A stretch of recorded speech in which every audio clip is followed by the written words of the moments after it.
நிலையான இரக்கம். கர்த்தர் எனக்காக யாவையும் செய்து முடிப்பார். கர்த்தாவே, உமது கிருபை என்றும் உள்ளது. உமது கரத்தின் கிரியைகளை நெகிழ விடாதிரும்.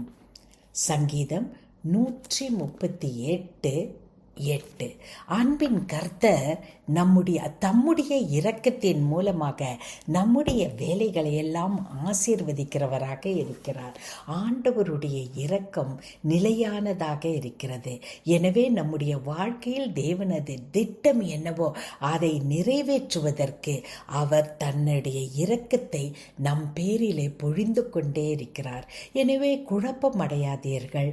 நான் செய்து கொண்டிருப்பது தேவனுடைய சித்தமா என்று உங்கள் மனதிலே குழப்பம் வந்தால் தேவனுடைய கிருபையை, தேவனுடைய இரக்கத்தை உணர ஆரம்பியுங்கள், அனுபவிக்க ஆரம்பியுங்கள்.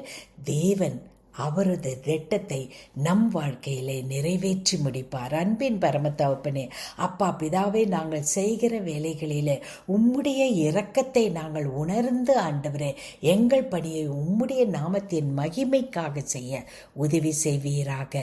இயேசு கிறிஸ்துவின் மூலமே ஆமேன்.